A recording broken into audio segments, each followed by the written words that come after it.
सिंध जो तमामु वॾी शख़्सियत ऐं हुन जो ख़ानदानी तौर ते साईं ताज मोहम्मद अबड़ो साहब जो फर्ज़ंद मीर नादर ख़ान अबड़ो जो तफ़सीली इंटरव्यू तव्हांखे ॾेखारींदासीं असीं।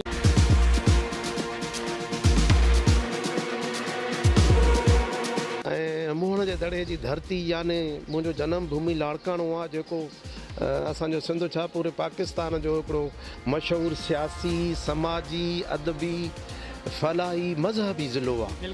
छो जो असांजे लाड़काणे जी मिटी ऊची आहे ऐं मां जुमे जे ॾींहुं ॼाओ हुउसि ऐं मुंहिंजी दाई अम्मा हुई साबिक़ डिप्टी स्पीकर क़ौमी असेंबली बेगम अशरफ अब्बासी साहिबा। हे त अजीब वरी सवाल करे छॾियो। हा हाणे हिकिड़ी असांजी टंग क़बर में आहे, हिकिड़ी ॿाहिरि आहे। 50 साल उमिरि थी वई आहे, नौजवान मुंहिंजा वॾा थी विया आहिनि, सवाल न कयो त घर मां न कढी छॾियो।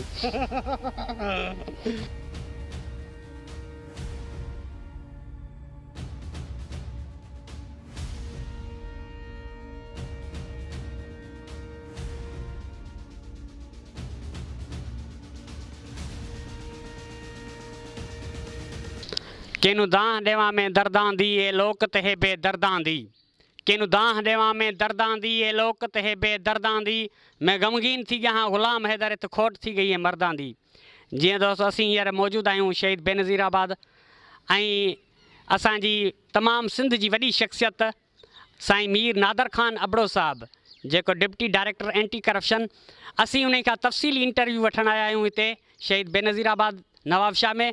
ऐं साईं खां पुछंदासीं ज़िंदगी जो हाल अहवाल त साईं मीर नादर ख़ान अबड़ो ऐं साईं ताज मोहम्मद अबड़ो जेको सिंध जो ऐं पाकिस्तान जो हिकु वॾो किरदारु हुयो, ऐं असां हींअर साईं सां मिलंदासीं। अस्सलामु अलैकुम। वालेकुम सलाम। तव्हांजी वॾी महिरबानी, तव्हांजे टीम जी वॾी महिरबानी, तव्हां टाइम कढी आया असां वटि ऐं तव्हांजो माशाअल्लाह हे वेब चैनल जेको आहे नओं खुलियो आहे पर पोइ बि तमामु सुठो ॿुधो पियो वञे ऐं तव्हां जेको माशाअल्लाह ग़रीब ग़ुरबे मिसकीन माण्हू जी आवाज़ खे आला ऐवाननि ताईं पहुचायो पिया त मूंखे ख़ुशी पई थिए। असांजा अहिड़ा वेब चैनल माशाअल्लाह जेके मुल्क जे लाइ क़ौम जे लाइ धरती जे लाइ ख़िदमत कनि, मां उन्हनि खे सलाम पेश थो कयां। ऐं जीअं त तव्हां जेको मुंहिंजो तारुफ़ करायो, मुंहिंजे वालिद मरहूम पाकिस्तान जे नामवर अदीब, दानिश्वर, जज, सियासतदान, समाज सुधारक, तालीमदान ऐं पंहिंजे दौर जे बेबाक सहाफ़ी कॉमरेड ताज मोहम्मद अबड़ो जो तज़किरो कयो। वाक़ई बि हू पाकिस्तान जी हिकु घणरुखी शख़्सियत हुई ऐं हू पंहिंजी ज़ात में हिकु अंजुमन हो ऐं हुन जी परींहं सिंध बलोचिस्तान पंजाब ख़ैबर पख्तूनख्वा में छठी वरसी मल्हाई वेंदी, उन हवाले सां तव्हां हुनखे यादि कयो आहे ऐं तंहिंजे करे तव्हां जूं महिरबानियूं। ऐं जीअं त मुंहिंजो वालिद हिकिड़ो तव्हांखे ॿुधायमि घणरुखी शख़्सियत हो, पंहिंजी ज़ात में अंजुमन हो ऐं हुन जूं बेशुमार ख़िदमतूं हूं पाकिस्तान लाइ। हो मतिलबु जेकॾहिं जज हो त पाकिस्तान जो उहो वाहिद जज हो जंहिंखे कामरेड जो ख़िताब मिलियो माशाअल्लाह। ऐं हो जेकॾहिं सहाफ़ी हो त उन दौर जी ॻाल्हि पियो कयां जॾहिं अञा पाकिस्तान कोन ठहियो हो ऐं असांजे सिंध में उन वक़्तु संस्कृत हिंदीअ में अख़बारूं शाया थींदियूं हुयूं ऐं हिकिड़ी वाहिद मुसलमाननि जी अख़बार हूंदी अल वहीद, जंहिंमें मुंहिंजो वालिद मरहूम सब एडिटर बि रहियो ऐं कुझु टाइम एडिटर बि रहियो। उन वक़्तु मतिलबु हाणे त तमामु जदीद साइंस ऐं टेक्नोलॉजी जो दौरु आहे, तव्हां मिंटनि में ख़बर ठाहे ऐं देरी नथा कयो, यकदमि तव्हां जे इदारनि ताईं पहुचो वञनि ऐं अख़बारूं बि ॾाढो सवलाईअ सां असांखे वरी पहुची थियूं वञनि। सुबुह जो चांहि जे कप ते माण्हू कहिड़ी बि अख़बार पढ़णु चाहे, सिंधी हुजे, उर्दू हुजे, इंग्लिश हुजे, मिली थी वञे। उन वक़्तु ॾाढी दुश्वारी हूंदी हुई सहाफ़ियुनि सां, छो जो तमामु उहो पुराणो दौर हो पाकिस्तान ठहण खां अॻु। उहा अख़बार जेका हुई जॾहिं उहा मतिलबु कंहिं ॻोठ में पहुचंदी हुई त उहा महीननि ताईं पढ़ी वेंदी हुई। माशाअल्लाह। ऐं हिकिड़े हथ खां ॿिए हथ खां टे हथ खां चोथे हथ ईअं उहा अख़बार जेसि ताईं ज़रा ज़रा पुर्ज़ा नथी थिए त उन अख़बार खे पढ़ियो वेंदो ऐं उन वक़्तु इहे रोड रस्ता मोटर कारूं बसूं गाॾियूं कोन हुयूं जो डेली अख़बार पहुचे पूरे टाइम ते। जी सर जी। सो बहरहाल उन अख़बार सिंध में हिकिड़ी वॾी अवेयरनेस ॾिनी पाकिस्तान जे हवाले सां ऐं हिकिड़ो शऊर ॾिनो पाकिस्तान जो। उहो ई सबबु आहे जो सम्झो त सिंध असेंबलीअ मां पाकिस्तान जो रिज़ोल्यूशन पास थियो त इहा वॾी ॻाल्हि आहे ऐं इहो मां ख़ुशनसीब आहियां जो अहिड़ी शख़्सियत जे घर में जनमु वरितुमि। ऐं उन खां अलावा जेकॾहिं वरी मुंहिंजे वालिद मरहूम खे समाजी शख़्सियत तौरु तव्हां ॾिसंदव त हो लाड़काणे जो हो। लाड़काणे जी मिटी ऊंची मिटी आहे बिल्कुलु सर। ऐं लाड़काणो मुंहुं हुन जे दड़े जी धरती आहे ऐं उते हुनजो मतिलबु सॼी ज़िंदगी उते ई हुनजो वक़्तु गुज़रियो तक़रीबन।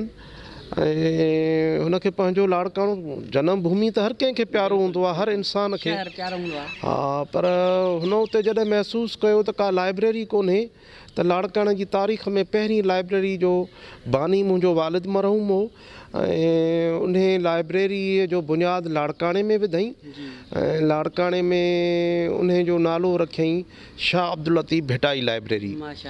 ऐं असांजे ओताक जे भरिसां ई उन जी जॻह हिकिड़ी का ख़रीद कयईं रेंट ते। ऐं पर जॾहिं संदसि तमामु घाटो गहरो यार ऐं संदसि सियासी शागिर्द शहीद ज़ुल्फ़कार अली भुट्टो जॾहिं उहो 1954 में फॉरेन खां पढ़ी आयो हो त असांजी औताक मशहूरु हूंदी जिथे पूरे पाकिस्तान जा अदीब शाइर लेखक सुघड़ समाज सुधारक लीडर सियासतदान सरदार चीफ सरदार वॾेरा नंढेरा अमीर ग़रीब मज़दूर हारी नारी पहिरियों उघाड़ो उहो हिकिड़ो मर्कज़ हूंदो हो जंहिंमें सभु शाम जे टाइम अचे वेहंदा हुआ। हर तबिके जो माण्हू वेहंदो हो। उहा कचहरी का आम रवाजी कचहरी कोन हुई, उहा उते कचहरीअ में दुनिया लेवल ते बहस थींदा हुआ। ऐं उते कामरेड हैदर जतोई बि ईंदो हो, कामरेड स्वभो ज्ञानचंदाणी बि ईंदो हो, शेख हयास जेकॾहिं आयो पे सखर खां त उहो बि ईंदो हो। तव्हांखे ॿुधायमि चइनी सूबनि जूं वॾियूं वॾियूं शख़्सियात ईंदियूं त भुट्टो साहिबु पंहिंजो बंगलो छॾे उते अचे वेहंदो हो, कचहरी कंदो हो शाम जो। त संदसि वॾो भाउ हूंदो हो चाचा सिकंदर अली ख़ान भुट्टो, उहो बाबा जो तमामु घाटो यार हो, सो अक्सर उन कचहरी में ईंदो हो। पोइ हिकु ॾींहुं 1954 में शहीद ज़ुल्फ़कार अली भुट्टे खे वठी आयो असांजी औताक ते। बाबा साईं खे चयईं हाणे मां कोन ईंदुसि तुंहिंजी औताक ते, मुंहिंजो नंढो भाउ आयो अथई ॿाहिरि खां पढ़ी, इन खे सिंध जी सियासत सेखारेसि। सो बहरहाल भुट्टो साहिबु उते वेहणु लॻो ऐं कचहरियुनि में शामिलु हूंदो हो। ऐं जॾहिं भुट्टो साहिबु प्राइम मिनिस्टर पाकिस्तान थियो त बाबा साईं हुन खां को ज़ाती कमु कोन घुरियो कॾहिं बि। हो जेकॾहिं चवंदो हो त को स्कूल वरितईं, का लाइब्रेरी वरितईं, या को कंहिं शागिर्द खे नौकिरी वठाए ॾिनई ग़रीब गुरबे खे जेके ईंदा हुअसि, त पोइ भुट्टे साहिब खे चयईं त हाणे हिकिड़ी लाइब्रेरी त आहे लाड़काणे में शाह अब्दुल लतीफ़ भिटाई जंहिंजो मां बुनियादु विधो आहे, पर हिते का वॾी लाइब्रेरी असांखे ॾे जेका तारीख़ी हुजे, बाक़ाइदे ईअं तारीख़ में हुनजो नालो हुजे ऐं उहा तूं पंहिंजे बाबा साईं मरहूम जे नाले सां कर। यानी sir Shahnawaz Khan Bhutto memorial library जे नाले सां उते उहा लाइब्रेरी क़ाइमु थी जेका सेंट्रली एयर कंडीशन आहे। ऐं उते हिन महिल ताईं हज़ारनि जे तादाद में नौजवान छोकिरा उतां पढ़ी CS ऑफिसर PCS ऑफिसर थी पूरे पाकिस्तान में ख़िदमतूं पंहिंजूं सर अंजाम ॾियनि पिया। ऐं मूंखे त यादि आहे असां वटि अञा उहो जेको वापडा जो बिल आहे उन लाइब्रेरी जो उहो बि मूं वटि महफ़ूज़ आहे जंहिं ते मुंहिंजे वाल जो नालो लिखियो पियो आहे ताज मोहम्मद अबड़ो।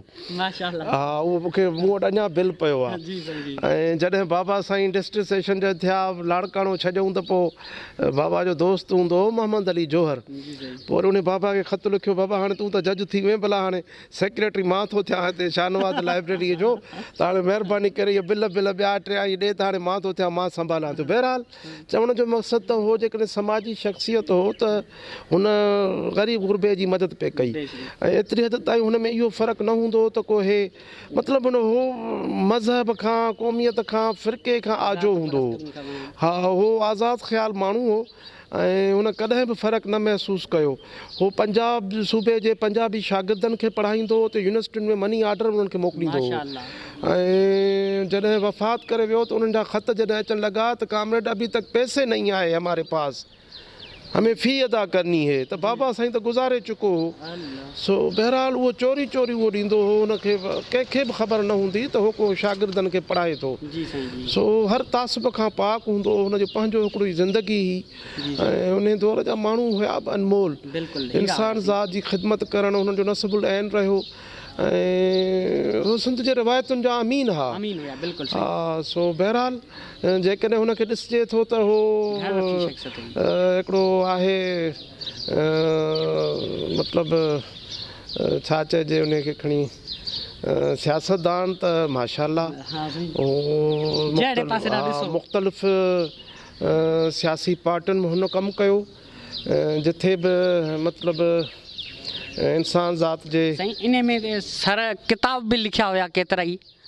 बाबा साईं किताब कोन लिखिया हो, अलवहीद अख़बार जो सब एडिटर हो इंग्लिश रिसाला हुन कढिया हुआ, पाण छपराईंदो हो ऐं पंहिंजो अख़बार बि हुनजी का निकिती हुई, पर उहा शागिर्दी वारे दौर में ई पुराणो जेको हुनजो दौर हो कराची में। हा पोइ बसि वरी पोइ वकील थी वियो, पंहिंजी वकालत खे लॻी वियो। सो चवण जो मक़सदु जॾहिं हुनखे सियासतदान थो ॾिसिजे त हो हारी मज़दूर तबिके जे लाइ विढ़े थो बिल्कुलु। ऐं जेकबा ज़िलो जेको वॾेरा शाही ऐं जो असर रसूख़ रखंदड़ ज़िलो आहे, तव्हांखे ख़बर आहे त उते वॾेरा शाही ऐं सरदारी निज़ाम हिकिड़ो आहे, उते सिंध हारी कमेटीअ जो बुनियादु थो विझे ऐं उते वॾो जलसो थो कराए, जंहिंमें शेख अब्दुल मजीद सिंधी अचे थो, काज़ी फैज़ मोहम्मद अचे थो, कामरेड ग़ुलाम लिगारी अचे थो, कामरेड बरकत आज़ाद अचे थो ऐं ॿिया खोड़ सारियूं शख़्सियात अचनि थियूं। ऐं हुते जेको अमीन खोसो साहब हो उन खे स्टेज ते बाबा चए थो त असां हिन ज़िले जे वॾेरनि सरदारनि सां मुक़ाबिलो कंदासीं ऐं अॼु खां असांजो हे कामरेड अमीन खोसो न आहे, सरदार अमीन खोसो आहे, हे विढ़ंदो ऐं सरदारनि सां विढ़ंदो, वॾेरनि सां विढ़ंदो। ऐं थियो बि ईअं ई इलेक्शन में सरदार अमीन खोसो MPA थी वियो ऐं सिंध असेंबली में वञी वेठो।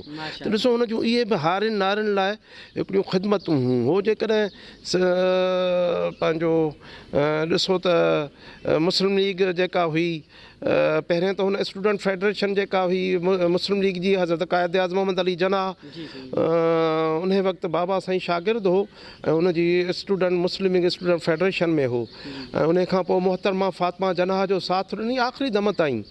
ऐं इलेक्शन बि थी त हुन साथ न छॾियो, हुन चयो मां मरंदे मरी वेंदुसि, मोहतरमा फ़ातिमा जनाह जो साथ न छॾींदुसि। हा आख़िर ताईं मोहतरमा फ़ातिमा जनाह सां साथ निभाई ऐं उन खां पोइ जॾहिं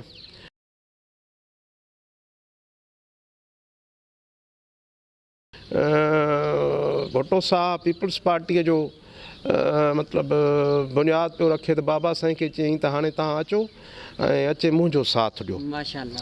ऐं पोइ बाबा साईं बाक़ाइदे भुट्टे साहब खे जेके बि मतिलबु वॾियूं वॾियूं सिंध जूं शख़्सियात हुयूं उन्हनि खे पीपल्स पार्टी जॉइन कराई ऐं चयईं त उहो साॻियो ई नारो आहे असां कामरेडनि वारो, रोटी कपिड़ा और मकान। तंहिंजे करे अचो त हिन नौजवान जो साथ ॾियूं जेको जोश वलवले सां आयो आहे। ऐं पहिरियों जलसो बि जेको सिंध में बाबा साईं करायो पीपल्स पार्टीअ जो, वो बाबा साईं लाड़काणे मां निकितो भुट्टे साहिबु चयोसि मीर रसूल बख्श ख़ान टालपुर ऐं मीर अली अहमद ख़ान टालपुर उन्हनि ॾे वञो ऐं उन्हनि खे पीपल्स पार्टी जॉइन करायो। उन वक़्तु थियो ईअं त सदर अयूब ख़ान जो दौरु हो, मार्शला लॻल ही ऐं मतिलबु भुट्टे साहिब खे कोई बि वॾेरो या को मोतबर पंहिंजी औताक ते रहाइण खां ॾुॾे पियो, घुराइण खां ॾुॾे पियो। पीपल्स पार्टी जॉइन करण त वॾी ॻाल्हि हुई, जलसो त वॾी ॻाल्हि हो, पर होटल मिलण लाइ तयारु न हो। उन वक़्तु बाबा साईं निकिता लाड़काणे खां ऐं सिधो, छो जो मीर रसूल बख्श ख़ान टालपुर साबिक़ गवर्नर सिंध हो, बाबा साईं जो तमामु घाटो यार। मीर अली अहमद ख़ान टालपुर बि फेडरल मिनिस्टर रहियो डिफेंस जो। इहे बाबा जा ॾाढा तमामु ईअं सम्झो त ॼण भाउरनि जहिड़ा, बसि भाउ रहा यार, त मां न चवंदुसि भाउ रहा सफ़ा। असांजा उन्हनि सां हिकिड़ा पुराणा बाबा साईं जूं दोस्तियूं यारियूं हुयूं।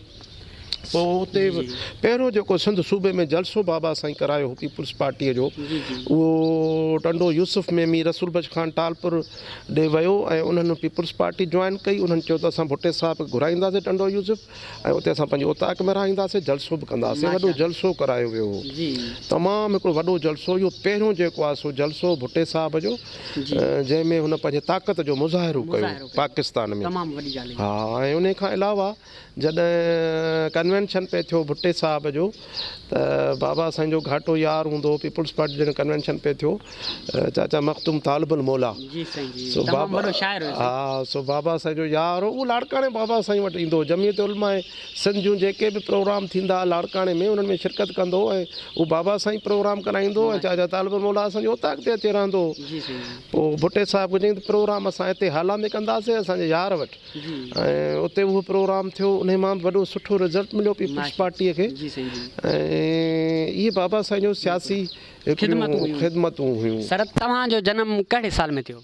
मां 1970 में ॼायुसि ऐं मुहण जे दड़े जी धरती याने मुंहिंजो जनम भूमि लाड़काणो आहे, जेको असांजो सिंध छा पूरे पाकिस्तान जो हिकिड़ो मशहूरु सियासी, समाजी, अदबी, फलाही, मज़हबी ज़िलो आहे। छो जो असांजे लाड़काणे जी मिटी ऊंची आहे। असांजूं शख़्सियात जिथे बि ॾिसो, रेशमी रुमाल जी तहरीक कई बैरिस्टर जॉन मोहम्मद जूणे जे खां वठी ॾिसो, ऐं कहिड़ियूं न शख़्सियात हुन लाड़काणे पैदा कयूं। जेका शख़्सियत पैदा थी जंहिं फील्ड में, त उन उरूज कयो, वञी टॉप कई। सो बहरहाल उन धरतीअ सां मुंहिंजो वास्तो आहे ऐं मां जुमे जे ॾींहुं ॼाओसि। ऐं मुंहिंजी दाई अम्मा हुई साबिक़ डिप्टी स्पीकर क़ौमी असेंबली बेगम अशरफ अब्बासी साहिबा, अल्लाह जन्नतुल फिरदौस में जाइ ॾेसि। ऐं 15 मई ते मुंहिंजी पैदाइश थी ऐं तक़रीबन टाइम हो 5 बजे धारा जो। त असां बेगम अशरफ अब्बासी साहिबा खे पुफी चवंदा हुआसीं, छो जो उन मुंहिंजे वालिद मरहूम खे दीन जो भाउ कयो। ऐं पोइ उहा चवंदी हे जुमई सैयद अथव, हे भलारे ॾींहुं ॼाओ अथव ऐं हे वॾो बख़्तनि वारो थींदो। बहरहाल हो बुज़ुर्ग आहे, हुननि जी अलाह पाक ॿुधी, अलाह पाक मूंखे इज़तूं ॾिनियूं। हुन मूंखे लखां करोड़नि इज़तुनि सां अलाह पाक नवाज़ियो आहे। जेतिरो मां थोरो अदा कयां उहो घटि आहे। बिल्कुलु साईं। तव्हां जेका तालीम शुरूआत कहिड़े स्कूल मां कई? अड़े बाबा, हाणे तालीम जो पुछंदे त मां मुंहिंजो वालिद तव्हांखे ॿुधायुमि त डिस्ट्रिक्ट एंड सेशंस जज हो। उहो सिंध जे मुख़्तलिफ़ ज़िलनि में डिस्ट्रिक्ट एंड सेशंस जज रहियो। मुंहिंजी तालीम जी शुरूआत तव्हांजे नवाब शाह शहर मां थी। मां नर्सरी पढ़ियुसि अपवा में। उन खां पोइ बाबा साईं जी पोस्टिंग जे हवाले सां असांजो जेके बि जिथे पोस्टिंग थी पे उते मां पढ़ियुसि पे। त तक़रीबन नर्सरीअ खां वठी मैट्रिक ताईं मां 21 स्कूलनि में पढ़ियो आहियां। माशाअल्लाह। हा, ऐं मुख़्तलिफ़ सिंध जा स्कूल ॾिठुमि, मुख़्तलिफ़ सिंध जा उस्ताद ॾिठुमि, शागिर्द ॾिठुमि, जंहिंखे सिंधीअ में चइबो आहे वण जी काठी ॾिठीसीं। ऐं तजुर्बा बि गेन थिया। उन हवाले सां मुंहिंजूं दोस्तियूं यारियूं, मुंहिंजी उथवेब सॼे सिंध में आहे।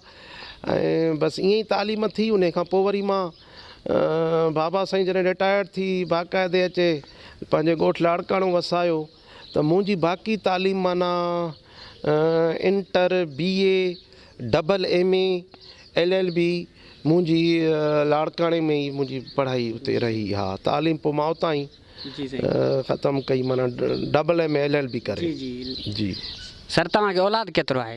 मूंखे 3 पुट आहिनि माशाल्लाह। जी साईं, अल्हम्दुलिल्लाह जी। उहे साईं हींअर तालीम पिराइनि पिया? हा, हिकिड़ो जेको आहे सो ताज़ो रीसेंट उन नालो आहे मीर मेहरान अली अबड़ो, उन इंटर पास कई आहे तमामु सुठनि नंबर में, ऐं ॿिए जेको आहे सो पास कयो आहे 9 दर्जो सुठनि नंबरनि में, मैट्रिक में वियो आहे, ऐं हिकिड़े 4 दर्जो पास कयो आहे, उहो 5 दर्जे में वियो आहे, ऐं वॾो इंशाल्लाह जल्दी वरी उनखे शौक़ु आहे त मां पंहिंजे ॾाॾे जो जीअं जज थियां, वकील थियां, सो LLB जो उनखे शौक़ु आहे, अलाह हुन जूं हसरतूं पूरियूं कंदो इंशाल्लाह साईं। हा साईं जेको तव्हांजो औलाद आहे जे उन ई माना साईं ताज मोहम्मद अबड़े जो को नालो तव्हां उन ते रखियो? बाबा हिकिड़ी ॻाल्हि ॿुधायो, मां पहिरियों ई पंहिंजे वॾे पुट ते रखियो ई ताज मोहम्मद नालो। जी। पोइ एॾो बीमार थियणु लॻो, जेको वॾो छोकिरो आहे मीर मेहरान, एॾो बीमार थियणु लॻो जो सभिनी चयो त इहो वॾड़नि जो नालो आहे तंहिंजे करे गरो थींदो आहे, जीअं असांजे मुआशरे में थींदा आहिनि। पोइ वहम गुमान अचे घर में बि सभिनी खे पैदा थिया त वाक़ई भला नालो चेंज कयूं, अलाए वॾड़नि जो आहे नालो तंहिंजे करे गरो आहे, बीमार थो रहे, पोइ उनजो नालो चेंज करे मीर मेहरान अली रखियोसीं। जी साईं। हा साईं अक्सर माण्हू जॾहिं शोहरत माणींदा आहिनि पोइ शादियुनि में वाध रखंदा आहिनि, भला तव्हां? हे त अजीब ग़रीब सवाल करे छॾियो। हा बाबा ॾिसो न, शोहरत हिकिड़ी पंहिंजी जाइ ते ॻाल्हि आहे, ऐं शादी पंहिंजी जाइ ते ॻाल्हि आहे, ऐं असांजो इस्लाम, असांजो मज़हब चइनि शादियुनि जी इजाज़त ॾिए थो, ऐं अल्हम्दुलिल्लाह ज़िंदगी मां 2 शादियूं कयूं आहिनि। माशाल्लाह साईं, माशाल्लाह साईं। ॿिन्ही मां औलाद आहियो? न, पहिरीं में तलाक थी वई, ऐं उन मां औलाद कोन्हे मूंखे, जेका ॿी घरवारी आहे उन मां 3 पुट आहिनि। माशाल्लाह। पंहिंजे बि साईं ख़ानदान मां कई?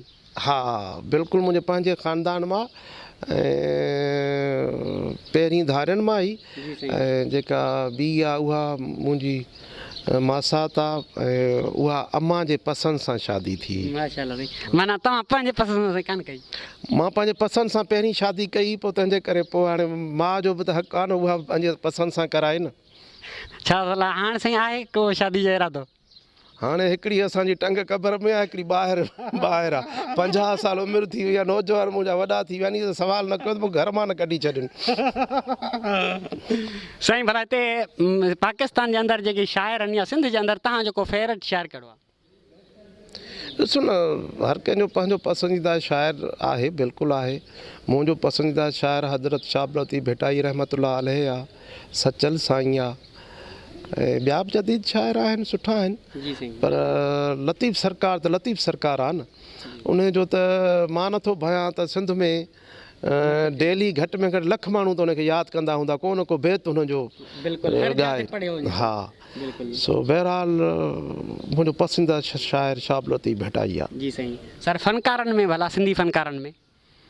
सिंधी फनकारनि में मूंखे आबदा परवीन ॾाढो सुठो, मतिलबु उहा आहे बि असांजे लाड़काणे ज़िले जी, असांजी ॻोठाइण आहे, ॻोठाइण जे करे न, पर हूअं बि आबदा परवीन आहे, हुनजो हिकिड़ो नालो आहे, ऐं उहो पाकिस्तान में बाक़ाइदे अवाम जे दिलनि ते राज थी करे, ऐं जॾहिं हुनजा रूहानी कलाम ॿुधंदा आहियूं त पोइ त माण्हू पंहिंजे होशनि मां ई निकिरी वेंदो आहे न, हुनजा रूहानी कलाम त वरी अहिड़ा आहिनि न।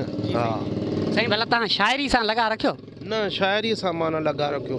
हाणे उनजो मां तव्हांखे हिकिड़े दफ़े अली बाबा, वॾो असांजो अदब जो नालो, मां भायां थो त मां तॾहिं शायदि BA पे पढ़ियुमि, जेतिरो मूंखे यादि थो पए। पोइ हू आयो हो लाड़काणे घुमणु कामरेड शोभे ज्ञान चंदाणी वटि। कामरेड शोभो ज्ञान चंदाणी मुंहिंजे वालिद मरहूम जो शागिर्दु हो, ऐं मां कामरेड शोभे ज्ञान चंदाणी जो शागिर्दु रहियो आहियां, ऐं बसि ईअं सम्झो मुंहिंजो ॼण रूहानी अबो हो। मुंहिंजे वालिद मरहूम जे वफ़ात खां पोइ मां मैट्रिक में हुउसि, जॾहिं बाबा साईं वफ़ात कई, हुन जेका पंहिंजी ज़िंदगीअ में मुंहिंजी तरबियत करे सघियो सा कई, हुनजी हयाती थोरी, पोइ बाक़ी मुंहिंजी तरबियत सॼी कामरेड शोभे ज्ञान चंदाणी कई। मां डेली हुन वटि कचहरी बि करणु वेंदो हुउसि, ऐं पूरे संद जा अदीब हुन वटि ईंदा हुआ कचहरी करणु, मां हुते ॾिसंदो हुउसि। पोइ हिकिड़े दफ़े अली बाबा आयुसि, मूं वटि फ़ोन कई, असांजा घर बि वेझो ई आहे लाड़काणे में। पोइ मूं वटि फ़ोन कई, तॾहिं फ़ोन ते सिस्टम हूंदो, मोबाइलूं त हुयूं कोन, टेलीफोन कई, चई बाबा जल्दी अचो, अली बाबा आयो आहे। ईअं अक्सर उहो जेको ईंदो अदीब त मूंखे फ़ोन कंदो हो त अचु पोइ मां वियुसि अली बाबा सां मुंहिंजी पहिरीं मुलाक़ात थी उते पोइ चई यार अली बाबा हाणे वीचारो नओं आहे ऐं हिनखे तूं वठी वञे सखर सुभाणे ऐं सखर में हे शेख अयाज़ सां बि मिलंदो ऐं पंहिंजो फताह मलिक सां बि मिलंदो ऐं बदर अबड़ो बि उते रोशना सेंटर में पुकार अख़बार तरह कढंदो मूं वारो सोट बदर अबड़ो चाचा जमाल जो अबड़े जो फर्ज़ंद सोची उन सां मिलंदो ॿ टे ॿिया नाला ॿुधाई थी उन्हनि सां मिल रहा जांसि कामरेड बरकत आज़ाद सां अदल सुमरो अयाज़ गुल सभिनी जा चईंदा मूंखे सभिनी सां मिल रहा जा मूंखे सभिनी जा घर ॾिठल आहे छो मां त ईंदड़ वेंदड़ हुउसि पोइ असां वियासीं उते असां हाणे घुमूं पिया वियासीं बस ते या वेन ते हाणे मूंखे यादि न आहे पर पंहिंजी सवारी असांखे न आई पोइ रक्शन ते पिया वियासीं वरी ईअं पंधु पिया घुमियासीं रोडनि ते ईअं कंदे मूंखे अली बाबा सवाल कयो हिक ॿिए सां पिया सवाल जवाब पिया कयासीं जी नादिर कॾहिं इश्क कयो अथई मां त इश्क न कयो आहे जी भला कॾहिं शाइरी कई अथई मां शाइरी त मां न कई आहे जी त जॾहिं इश्क न कयो आहे त शाइरी कीअं कंदे सो बहरहाल पोइ हाणे मां शाइर न आहियां हा पोइ हाणे मूंखे ख़बर न आहे त वाक़ई इश्क थियण खां पोइ ई शाइर माण्हू थींदो आहे अली बाबा जा लफ़्ज़ मूंखे ख़बर न आहे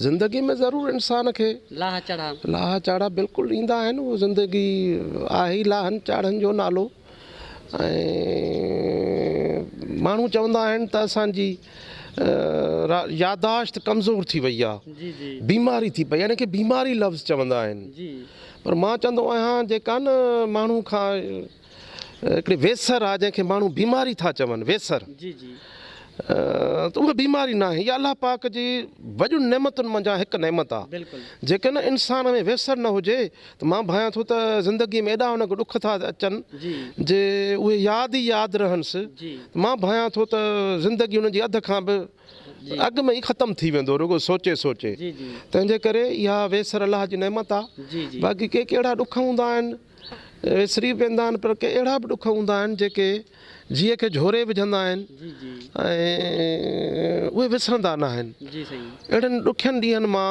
बसि ज़िंदगीअ मुंहिंजीअ में हिकिड़ो ई ॾुखियो ॾींहुं आयो हो जॾहिं मुंहिंजो वालिद मरहूम कामरेड ताज दबड़े जो मां लाश कफ़न में ॾिठो हो ऐं मां बादशाही ॿार हुयुसि सोननि चमचनि में खाधोसीं सवे नौकर हूंदा हुआ डिस्ट्रिक्ट सेशन जे पुराणे दौर जो छा था सम्झो वॾा बंगला नौकर चाकर सर्वेंट क्वार्टर बादशाहियूं घंटी त 10 नौकर भॼंदा अचनि ऐं वॾनि ठठनि सां ज़िंदगी गुज़ारीसीं अॻियां पोयां तुरनि सां पटकनि सां नायक गनमैन पर जॾहिं वालिद मरहूम जो मां लाश ॾिठो कफ़न में अछे में उन ॾींहं खां पोइ मां हिन महिल ताईं कॾहिं बि रंगीन कपिड़ो न पातो आहे मां हमेशह 10 मार्च 1986 खां वठी हिन महिल ताईं मूंखे तव्हां हिन कफ़न में ई ॾिठो हूंदो मां कॾहिं बि रंगीन कपिड़ो न पातो आहे हा साईं हींअर आख़िरी में असांजी पाकिस्तान ऐं सिंध जे अवाम खे कहिड़ो पैगाम ॾींदो